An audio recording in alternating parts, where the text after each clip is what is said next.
Hello, how's it going? I'm talking about bees today. Little bzzz bees.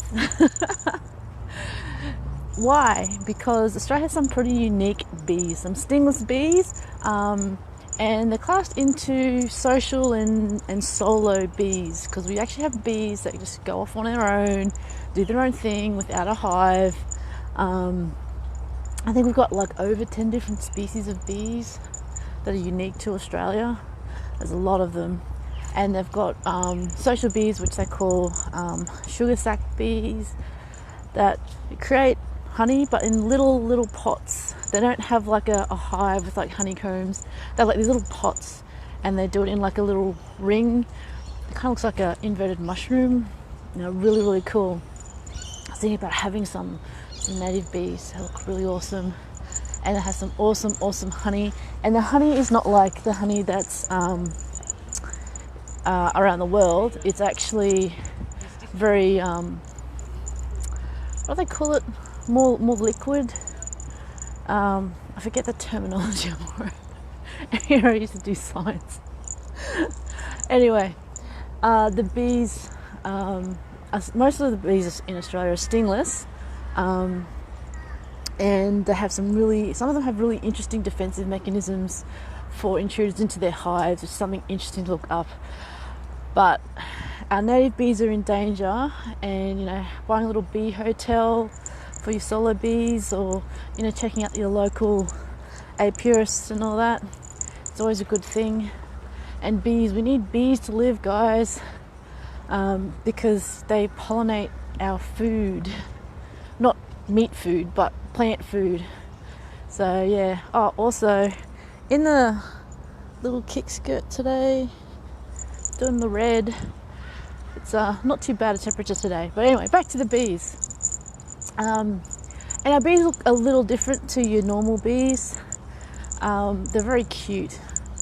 I like them. They're very cute. I mean, have you looked up the Aussie Bees lately? Go to the Aussie Bee website.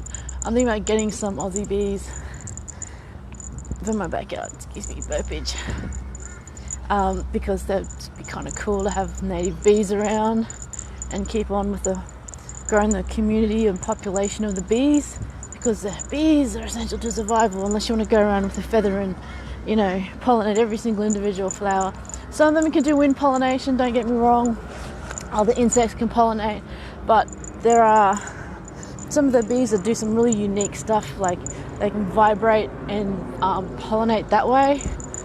It's really interesting. So, when was the last time you looked up native bees and checked them out? Have you seen any native bees in your garden? Do you have a garden? Can you put like a little bee hotel up around your place, your area? I mean, even if you live in an apartment, I think there's some people that keep some bees in the city. Just have like plants and that for them to have. They'll travel very far, and they'll get honey and pollen, or pollen to make honey and stuff like that. So yeah, they will travel. They can travel quite far to get what they need. So yeah, check out native bees, Australian native bees today. And if you're not in Australia, check out your local bees or your local apiarists and all that, and see what the bee situation is there. Like whether they're saying like we're in dire need of people to foster some bees and hives and all that sort of stuff. Because they are pretty important to our ecosystem. And this is how you, to me, really save the earth, the world, us, in all mutually respectable, beneficial way. Plant trees, plants, bees, encourage bees. From all that, a lot of things have a good on-flow effect. It's beneficial to all.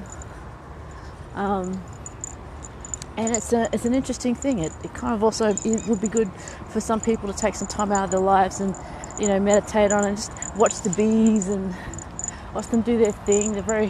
Some of them can be very social animals. Like I said, there's some solo bees. Anyway, today's hump day. I'm talking about bees. Check out bees. Go to a garden and see if you can find any native bees. Can you identify them? Take a picture.